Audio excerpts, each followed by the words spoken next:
Get ready to send your pitchforks because I have a scandalous claim to make. The Conjuring series has the most Christian worldview of any modern movie. Welcome to Kingdom of the Logos, a Christian program of critical thinking and adventure. I'm Amanda Sparrow. And I'm J. Dylan Proctor. And I'm Anthony Allegree. Today we're going to be talking about art, truth, and the movie series The Conjuring. All right, now let me start with this monologue. I want to talk about art and truth a little bit, and then I'm going to go back into The Conjuring. That'll give you some time. You can go and light your fires and get your pitchforks ready to come after us. But let me start with this question. How important is truth to you? How important is art to you? What is the relationship between truth and art? The older I get, the more I realize that truth is not something which originates in ourselves, but it really does come from something outside of ourselves. It is derived from something greater than we are. Art, and I truly believe this, art is an interpretation of the truth. And I want us to examine a quote from G.K. Chesterton, or really more of a sentiment. G.K. Chesterton is a great theologian from the 20th century. He's got some wonderful books, most of them you can get for free. And Chesterton, he writes that the one who wills to reject nothing actually wills to reject will itself. And what he's saying is, the ones who want to reject nothing in this world, they want to say everything goes, well, they're actually rejecting truth and the very notion of will. You see, in the church, we believe that truth is transcendental. Truth has an overarching power that goes beyond any human fallibility. Truth is not dependent on our approval, because it does not originate from inside ourselves. Although, we should be willing to embrace truth and have it come to reside within us. Many in our world seek to deny the notion that truth originates outside of their own particular person. And in an attempt to validate the personal truth of every individual or even every collective body, they are actually rejecting the very notion of truth itself. What many secularists and anti-theists get wrong about the church is that the church and her holy truth is not a mere narrative that we can tell and shape as we see fit. It is not a collection of stories for us to write and edit to our own personal disposition. For in all actuality, we as Christians, as members of Christ's wonderful church, we have no claim to neither the origin of the church nor the design of the church. The church, it is an institution designed by God through Jesus Christ, and by the transforming power of the Holy Spirit, we are allowed to participate in it. Truth, likewise, truth is not derived from deep within ourselves, but instead it is derived from something greater than ourselves. Truth does not care if we embrace it or not, because its existence does not depend on our approval. Truth, it is reliable, it is real, and it is beyond our individual experiences in the world. And as I look around the world and I contemplate reality and its relationship to truth, I have come to this conclusion. Art is nothing more than the task of interpreting truth. Hence why I think it's important for us to emphasize the difference between fictional and non-fictional art. If we gaze upon a sculpture, it may be fiction, or it may be nonfiction. All that matters is whether or not the sculptor, the one making the sculpture, is depicting a truth of reality, or if they are instead choosing to depict something from fantasy. Art is the interpretation of truth, and beauty is the proximity to truth. We have so many words in our world that people want to say you can't define. They say you can't define beauty, you can't define love, you can't define good. All of that's a bunch of hogwash. It's a bunch of trash from people who have no interest in defining such things because it may call them out for their own flaws. Beauty is the proximity to truth. The closer something is to a truth in reality, the more beautiful it is.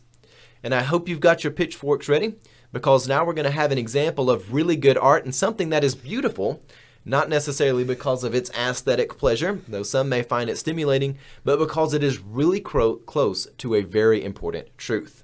And I hope those pitchforks are nice and hot to come after me, because my proposal for you is this. The Conjuring series, which is a series of horror movies in the modern world, they are a wonderful example of the Christian worldview. And now you might come at me and say, "Preacher, how is that possible?" Well, let me tell you a few things. Let me make my case here. There's an overarching theme throughout the Conjuring series. And the best place that this is found is in The Conjuring 1, Annabelle Creation, and The Conjuring 2. I haven't seen The Nun, though it's out there yet, and it's the 5th installment in this series, but we're not talking about The Nun today. But there's a theme that is found within this. And here's the theme. Some evil is out there trying to infect and destroy the nuclear family, and the antidote is faith. Let me say that again. and I'm going to pitch this over to Amanda and let her have her thoughts before we start examining these movies. But there is some evil. Some evil is trying to destroy the nuclear family, but the antidote to this evil is faith. Amanda? And so I think this is what makes the claim, your claim, very radical, but also makes a lot of sense. When we watch sometimes quote-unquote Christian movies, they're so caught up in trying to proclaim some kind of message or ideal that they forget that the foundation should already be there. And that's what we kind of see in this series. And it is so simple. There's evil in this world, and there has to be something to defeat it. But we don't have to conceive or create or try to figure out a clever way to make that good that will defeat the evil. It already exists, and it exists in faith, in the transcendental truth. And so that's what, I've only seen the first movie, but just in glimpsing the series and understanding, you really do come to a very similar conclusion. And why you can see this in lots of movies, but it is done so well in this particular one, because a lot of movies are based on good versus evil. But that good is often defined within one person or one ideology, versus this is really something a little bit more, bigger. Yeah, it's an overarching theme. And let me provide you some evidence with this. I want us to look at this clip, and in this clip, you'll see the evil is clearly attaching itself to the family. I saw it first when I came through your door. It was latched to your back. And then I saw it again with the girls when we walked into the living room. And it doesn't matter where you go, this dark entity has latched itself to your family, and it's feeding off you. Amanda, what do you think about this? Well, I think something that was interesting about the clip is that it attaches, right? And so the protagonists are like, you can't just pick up and move. Like, you have to face this evil. And so it sets itself up not only for kind of the climax of the story, but really this understanding that we can't just ignore it and we can't deal with it artificially. But yes, the focus is the family. So even if you try to move or try to do something else, unless you're willing to face that evil as a family, it's never going to go away. Yeah, and to Amanda's point, if the family is passive, they fall. If the family says, well, we're just going to embrace the evil, well, then, of course, they're going to fall really quickly. If they're complacent or they don't address the evil head on, they will fall. Obviously, the whole reason why it would be scandalous at all to say that a scary movie has Christian assumptions and a Christian worldview is just because of generally how scary movies are. But I will say how this one really is different than the rest, or many others anyways, is that there is a solution to evil in the end. It's not like a scary movie where, the evil latches onto the family and then all the family members end up killed. Yeah, it's scary for the sake of being scary without a plot. Yes, it's not just scary for the sake of being scary. It is scary showing us that there is something in the world, and then it also shows us the solution, which is really awesome. Yeah, and to that point, again, this movie, it really does stand out because it has a phenomenal storyline to it. The overall message is good, not just within the story, but something that actually can be applied externally. It kind of has a fairy tale element to where there's a truth about it that's within the movie, but it's also transcendental. There are things in life which want to come and attack our family. Evil likes to destroy the family. It wants to come in and separate the family from one another, and that is how societies fall. And when we see all of this happening, the family must do something with that which is coming for it. It has to come to terms. It has to be honest about the situation. It has to confront it. Well, let's go ahead and look at movie clip number 2. Have your children been baptized? No, we never got around to that. We're not really a church-going family. Well, you may want to rethink that. The society as a whole has come to a place where it says, well, we're not really the church-going type. But if we want to actually deal with evil in the world, if we don't want to let it consume us, well, maybe society is going to have to rethink that. Because definitely within this family, if they actually want to be rid of this evil, which has attached themselves to it, they're going to have to rethink their relationship with God. They've got to rethink that. Amanda, what are your thoughts? Yeah, and so as I was watching, often when we watch movies, especially secular movies, really even Christian movies, they don't always paint the church in a very good light. And we can look at things and say that at times the church has failed, or certain people in leadership have failed to do what they've been called to do. But what this really looks at is saying, okay, there is something that can fix this evil, and it is faith. But the people who are being affected by evil have to accept this faith. They can't just merely call in basically the Ghostbusters to come and zap it away. There has to be this connection to faith, and they have to accept it, and they have to make that personal decision. And that's really what baptism is. It's both an individual decision, but also something that proclaims that you are a part of a bigger community. And so this idea of calling this family to be baptized and to be a part of the church is really to say, hey, this decision has to be yours, but you have to kind of be on the good side if you're going to defeat this evil. Yeah, you yourself have to be reborn if you want to defeat this. And that's another thing that's going to come up, and we're going to look at a few more clips in this. But another theme in the movie is that there are pastors and priests and things involved, but ultimately it's the lay people and the family themselves who are going to have to confront this. You can't just shirk the responsibility off to someone else. You can't just pass it off. Anthony. Something else that's really interesting about him asking whether or not they've been baptized. He doesn't ask whether or not they're Christian.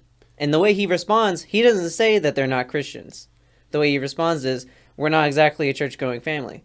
And whenever you think about baptism, and even like its controversial issues within various denominations, most every Christian can come down to and agree to the fact that Christ did ask that Christians be baptized. And so whenever you consider that, he's asking, have you done what Christ asked you to do? He doesn't ask, do you believe in Christ? He doesn't ask, are you a believer or anything like that. He's asking, have you done what Christ asked you to do? Because, and then, obviously, the intent of the question is because there's an evil that's coming for you right now. Yeah. And if you're not doing what Christ asked you to do, then the evil has a much better chance of winning. Anthony actually uses a little bit more of a passive language than I would. I think it's more than just asks you to do it. Christ commands people to do it. It's a commandment. It's not something like I come and ask you nicely, will you go buy me a box of cookies? This is something you need to do. This is a commandment. Didn't want to step on anybody's toes.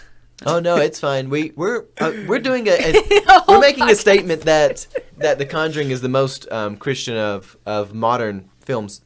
The pitchforks are coming. I mean, it's just a matter of time now. All right, well, let's go ahead and go to this next clip. Our presence here can make things worse. Why? Because we're a threat.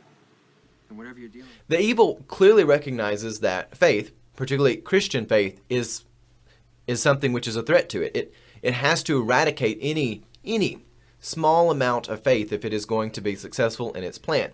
And I really want us to think about this because in the end, this is going to ultimately be a battle for a soul. It's much more than just a whole little nice, cute and fuzzy tale of good versus evil. This is a battle for the soul.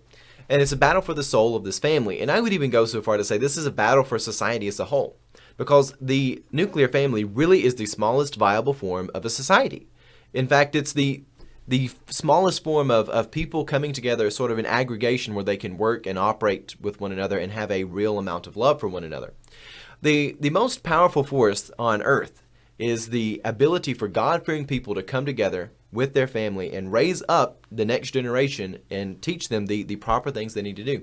In fact, as we look at society as a whole, and we even look at modern criminology and people who have studied things like forensic psychology, people like Terry Moffat, you will find that the largest risk factor for people becoming lifelong criminal, people having things that make them antisocial for life that aren't neurological factors, the biggest thing is them not being raised in the nuclear family setting. Again, you can play with that formula a little bit. Grandparents and uncles, you can have a parent die and a step-parent come in that actually loves the kids. But when things are broken apart and the kids aren't in that loving nuclear family setup, it sets them up for a trajectory of failure. It can even have negative effects on their cognitive development. The nuclear family is very important, and the story of this movie is that something is out there trying to attack the nuclear family, and faith is the antidote. Amanda? Yeah, and so I think what is fantastic about this is immediately, and I can never remember the main characters' names, but the two... The Warrens? The Warrens. Ed and Lorraine Warren? Lorraine immediately recognizes evil, and evil immediately recognizes her, and this is where then it leads to, as they're leaving the house, that things are going to get worse because evil has recognized something has come in, and evil and good cannot reside in the same place. And so something has to give.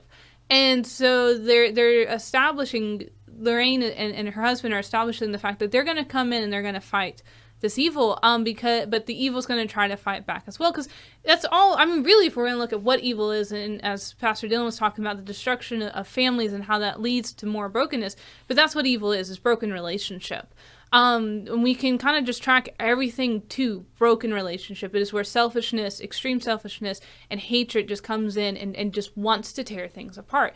And the only remedy to that is this faith, this love, and it's more than a feeling, it's more than an emotion. It is something quite compelling and transcendental.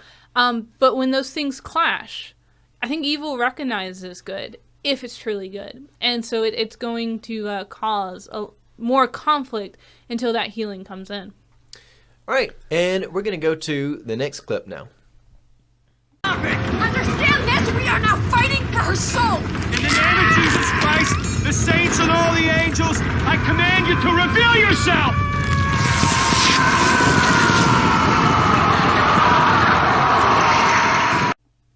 Faith is the antidote to this evil. And on top of that, and you will find this when you watch the movie, and we just have a few clips from it, but not only does Ed Warren come and say he cast out the demon in the name of the Father, Son, and the Holy Spirit, but also you'll see Lorraine, which again, the compliment that these two give to one another is just perfect. These two actors were made for this role, which of course Ed and Lorraine Warren are real people. But after he casts the demon out and calls it for what it is, Lorraine comes in and follows that up with, what you're leaving behind, what is your family? This is a battle for your soul. This is about your family. Remember your family. You have something that is real. Because again, the faithful understand the value of the family. And you see Ed come in and start this process of calling it out for what it is, and then Lorraine follows up and she says, this is what is at stake here. Your family is what's at stake. Your soul is what's at stake. You must be willing to save that. You must care about it. But before we go into The Conjuring 2 and Annabelle Creation, we're going to try to go those. I don't want us to take too long and bore everyone to death, because I think these are fantastic. But Amanda, I know you had brought up this idea about baptism, and it's really got my mind going about the fact that while there are opportunities within this movie for, the priest to come in and do this, but it's ultimately these lay people, and even these non-church going people are going to have to deal with this. What are your thoughts on all that? Well, I think this is, especially after this clip and what you're bringing up, I think this is a good opportunity also to say that we in no way condone a simple or easy view of spiritual warfare, or that we should all just go out and do exorcisms. And I think it's important to note that Ed and Lorraine are sent and trained by the church. So even though they are lay people, they're not just some Joe Schmo off the street. They have done their studies. They understand who they are and whose they are. And so, yeah, and I think that's an important clarification, because, listen, if someone is dealing with some very bad things, do not tie them to a chair and try to perform an exorcism. I just feel like that needs to be said in case anyone gets some weird ideas. And we're not saying, go and do exorcisms. There's lots of different things that can be happening in people's lives. But what we see in the story is, people who have made the personal decision to be in righteousness, which is right relatedness. They have chosen to understand and live lives differently than the rest of the world. And so when evil comes in and tries to create more brokenness, they can stand up against it. And then the you see in the clip, we also show him where the husband's getting scared because it's getting terrifying. He wants it to stop. And he is now faced with a choice. He can either stop and go the easier route and just let this evil destroy them, or he can make the choice to stand firm. And the wife has to make this choice. And of course, Ed and Lorraine have made this choice. And it really comes from these individual people who have decided to commit themselves to faithfulness and to find healing. And so, yeah, there's that choice that they're making. And like you were mentioning, either we can't, the church kind of is very slow in its bureaucratic way, and it never gets a response. And actually, the movie kind of concludes with them finally getting the church's permission to perform the exorcism. And so sometimes, like we if we wait on powers and structures, whatever those powers or structures may be, to fulfill or to fix our problems, we're going to find that they're going to always kind of come a little late. But at the same time, that doesn't mean we devoid ourselves of those structures, but we have to make sure that we understand what they're there for, and then we have to make those choices to do good in the world. Absolutely. And really, when I watch these movies, when you first watch it, you'll be like, oh yeah, spiritual warfare. I really don't even think about spiritual warfare at all in terms of these movies. I look at them as being an allegory for how we deal with evil in the world, particularly evil that comes after the family. Well, let's move directly into The Conjuring 2. Anthony, I know we've got some pictures pulled up. Can you bring up this first picture of Valak? Do we have that? Yes. Good deal. All right, so in The Conjuring 2, and this is building off what Amanda just said, how there's evil in the world and righteous people have to decide what they're going to do about it, but evil wants to come in and exploit other evil. And now this is some spoilers, and this is a bit of also a movie review on The Conjuring 2 and how it relates to this whole overarching theme of there's something after the nuclear family, and the antidote is faith. So, the real villain in The Conjuring 2 is the demon named Valak. But what is so interesting about this is it takes this general story of evil is attacking the nuclear family to destroy it, and the antidote is faith, but it takes it to another level. Because in the first movie, well, the nuclear family is still together, but by The Conjuring 2, the nuclear family is broken up. Divorce has come. There's a single mother, and she's got her children, and there's evil coming to exploit that. Now, this actually takes place on two tiers in the movie. Within the movie story, there is a old man that had died in the house, sort of a not totally just death, but it was of natural causes. He had an aneurysm and he felt like he was killed early. And he's still haunting the house where he died. And this demon, Valak, is possessing the ghost of the man who died there to attack this family. So yeah, it's a bit of a plot to take in, but it's really well done and really stimulating. But when you step back as a whole, you see that things in the world will come to attack other evils and other misfortunes in the world to make them worse. Take, for instance, children that live in a divorcee household. There's a lot of things will come to make their lives worse. There's a lot of things which will come to agitate that already bad situation. There are things which will naturally break up the nuclear family. There may be a member of that family which has died or passed away, and other forces in the world will come to exploit that to make it worse. There are other things which will come to agitate the suffering of something which has already fractured the family to make it worse. And you see that on the broader scale in this movie with the whole theme of divorce and its outcomes, and also within the movie of the man who died, who is now a ghost being possessed by a demon. And again, the ultimate antidote for all this is faith. We have a picture of the man, though. Anthony, have you got that photo there? Yeah, I already shown him whenever you said that Valak had him possessed. But here he is again. Yeah. He's nice and nasty. He is nice and nasty. Terrifying. I think something, as we noticed in these pictures, I think the first one with kind of the nun and also then with the old man, you see in the background there's an upside down cross or upside down crosses. And I loved how in the first Conjuring, Ed and Lorraine explain why. It's because they hate anything that reminds them of good. So even something as simple as a cross. And a lot of times in vampire movies or any kind of movie that deals with demons or ghosts, they kind of just like brush past it. They're like, yeah, it's like a silver bullet. We don't know why it works, but it works. And in this movie, it's like, no, like there's real significance in it. It's not about just two sticks that are looking like a T, but it's a reminder of love, of righteousness, and that even in those symbols, this evil cannot work. It has to turn it, it has to deform it, it has to destroy it for it to succeed. And yeah, a ghost possessed by a demon is just fantastic. It is fantastic. It's a wonderful movie. And by the way, let's talk about the religious symbolism because it does it so well. And now, at the first place, again, if you're coming at this thinking it's a Hallmark movie, it ain't. Send me your pitchforks. No. But also, you might look at this and be like, oh, well, isn't it painting the church bad? It's got a nun as the villain. Well, first off, the nun is actually a male demon named Valak. He dresses as a nun. But you find that within these movies, evil, it wants to mock the things which are its antidote. It wants to mock the faith. It wants to mock something like a nun. It wants to turn these crosses upside down to mock them. It likes to pretend that it's these things because that's ultimately its antidote. It surrounds itself with the things which are its antidote in hopes that it can mock them and turn people away from it. Anthony. Something else from The Conjuring 1 to parallel that is the 3 knocks that they hear throughout the night, which in the movie they explain to be making fun of the Trinity. And so, that's consistent throughout the Conjuring movies too, this impersonation or at least reference to what's good to make fun of it.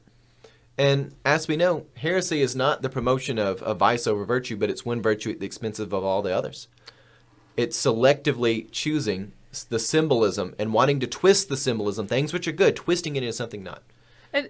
Man, this is something that definitely will get me some pitchforks. I just made this connection as y'all were talking. I'm like, so does that mean evil are anti-vaccinators? Like, they mock the very thing that's supposed to bring healing and help to other people. And by doing thus, it just causes more destruction and the prevalence of more disease and death versus less. Yeah, well, I think I'm not going to disagree with that. And if anybody wants to send pitchforks, I can take them all here. I'll take ownership for everything here. We come to this, and Amanda does bring up a point like that. I think that's another real world application for this, of where people, they're afraid of the things, or maybe they attack the things which are the literal antidote. Literally the antidote to other things. But yeah, I think that's not a bad connection to make there. I can definitely see it. But yeah, Valak the Demon does this. But let's move on to the Annabelle Creation movie, which is probably my favorite one. And it's also the only one I've seen that doesn't have Ed and Lorraine Warren in it. Again, I haven't seen The Nun. I've seen the other 4. There's a total of 5 movies so far in this series. And all of them I've seen are fantastic, especially the 3 that we're talking about today. The first Annabelle movie is not as good. It kind of feels a bit off its pace, but the others are just fantastic. Let's talk about Sister Charlotte and the movie Annabelle Creation, and we'll wrap up the program with this. So again, there's this overarching theme where something is coming to attack the nuclear family and exploit that so it can destroy them, but again, the antidote is faith. And the hero of this movie is a nun named Sister Charlotte, and Anthony's got that picture pulled up there, and you see her surrounded with a bunch of girls. Basically, this movie follows the line of a very bad tragedy happens. A family loses their daughter. And again, you see that. Nuclear family broken by tragedy. Evil comes to exploit this. This family that lost their daughter, she gets run over by a car and killed. It's horrific. What happens is the father has some dolls that he's made, and they start seeing some spooky things in their house, and they're told that this is their daughter trying to connect with them by the spooky things. There's basically some ghosts in the house, and they're saying that we're your daughter. If you'll let us into this doll, we want to come here. Can the ghost of your daughter come live in this doll? And they allow it to do that. It pretended to be their daughter, but of course it's a demon. They had a suffering in their life, and they allowed, again, these were people of faith. They allowed their faith to be let down. They allowed their moral system, they allowed their rational side to be let down because they wanted something to ease their suffering. And this happens in the real world. People have things which cause suffering in their life, and they want something to ease that suffering, and so they allow some really bad stuff in. Well, that's like the first 5 minutes of the movie. The rest of the movie takes place in this family's house where there's a mother and father who lost their child a long time ago, and there's a demon that lives inside a doll, and they've opened up their house to be an orphanage. They had a priest come and bless the house and bless the doll, and they locked it in like a little closet, and it's got Bible verses all the way around it, and they think that the demon is dormant, and so they've decided to let their home become an orphanage. And Sister Charlotte is the nun in charge of all of these little girls. So again, broken nuclear family for all the children. But the evil is back to exploit this and mock the family. There's a scene we have on this where you see the demon mocking the idea of the family, same way that Valak the demon mocks something like a nun and mocks Christian leaders and things of that nature. We see the demon mock the family. So let's watch this Annabelle clip.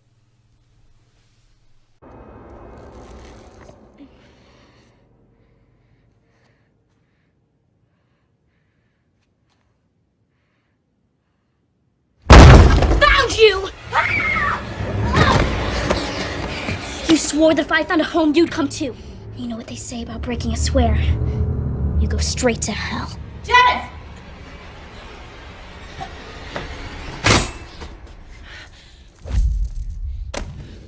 Forgive me.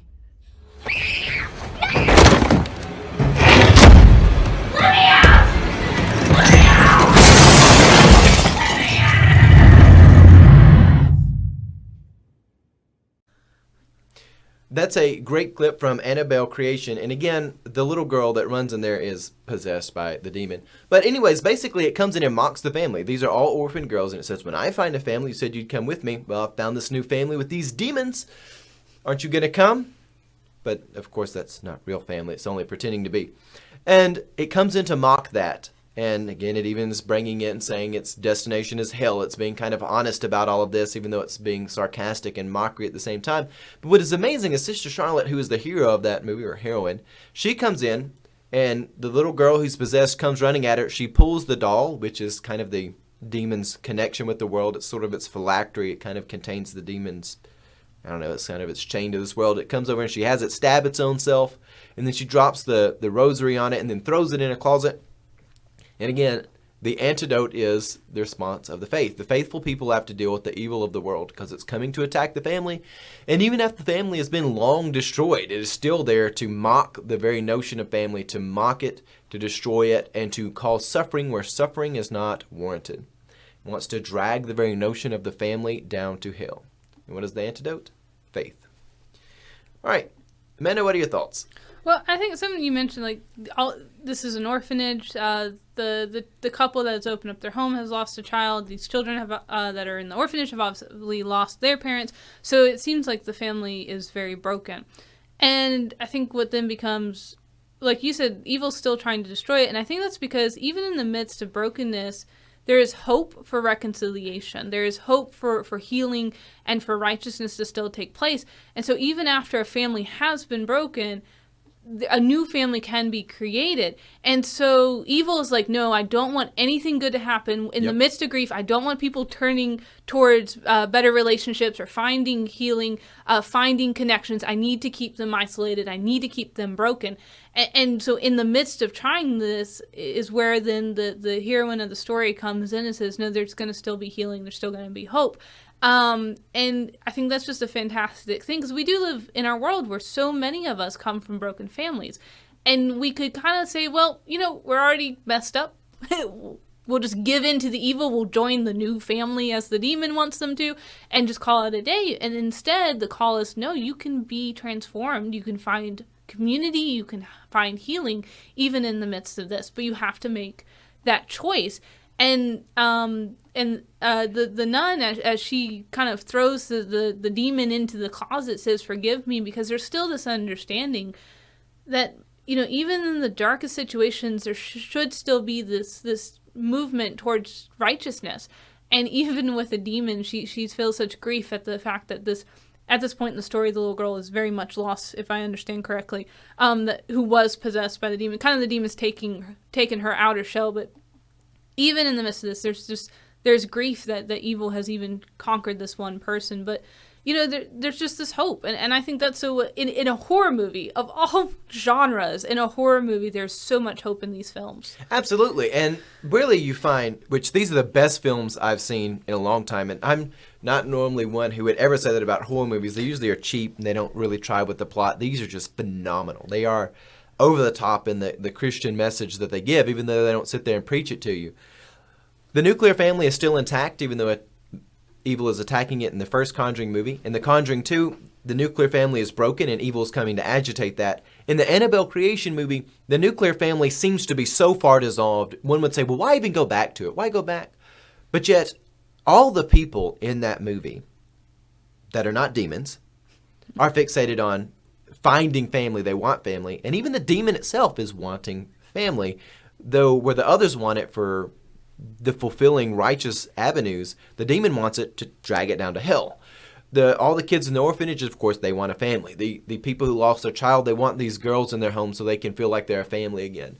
And even Sister Charlotte, who takes on the parental role, she is here to give them as much family possible because she realizes that the world has placed these girls in a very unfortunate situation, but yet her call from God is to care for them, to give them as much family as possible. Anthony?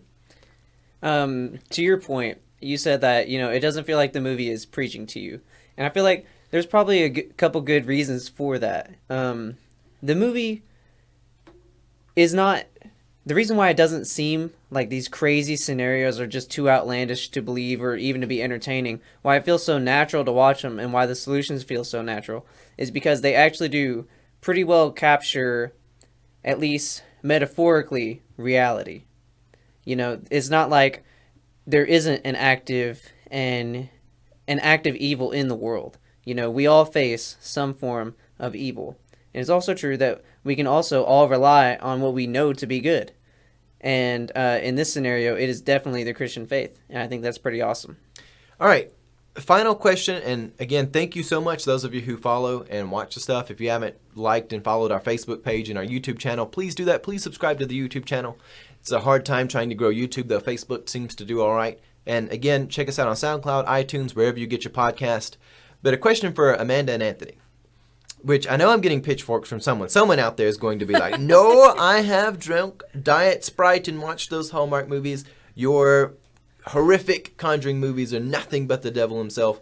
I really think they are wonderful Christian movies. I think, well, they're not wonderful Christian movies. They are wonderful movies that teach a Christian worldview, even though the directors may not have intended it. The secular world may not even realize it, but they go there, whether they do it consciously or not. They go there. Sometimes artists are able to construct art that they didn't intend. This is good art, and I think it's very beautiful art because what it is telling is something that's a really, really good truth. What do y'all think, Amanda?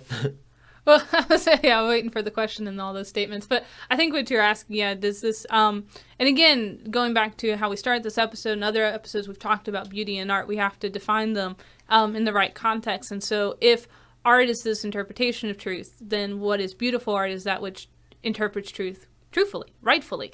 And so in that sense, yes, whether or not The Conjuring or all the movies in its series are perfect movies or perfect cinematography or acting or dialogue, I don't know. I haven't seen them all. But whether or not there are some truths to be understood through these movies and are beautifully displayed in a compelling storyline, then yes, definitely. And so in that sense, it becomes good art. And to your point, whether or not this is the best film style, you know, that's definitely debatable because people have the different taste. And also, doctrinally, this is not, you know, somebody coming to listen to the most orthodox sermon you've ever heard, where somebody uses all of the sanctification language and they just read straight out of the manual of the Church of the Nazarene and then go through all Gospels and Pauline epistles. It's not something which gets the fine intricacies of doctrine outlined, but it is something which correctly reveals the Christian worldview. Anthony, what do you think? Beautiful or no? I would definitely say beautiful. And if you're operating under this idea, which is so ancient, that beauty is that which approaches truth, I think, then yes, you have hit the nail on the head by saying that that the movies, the Conjuring series, are a beautiful form of art. All right. And on that, how do you feel about truth? Send me your thoughts, questions, comments. And on that, God love you and have a blessed day. Thank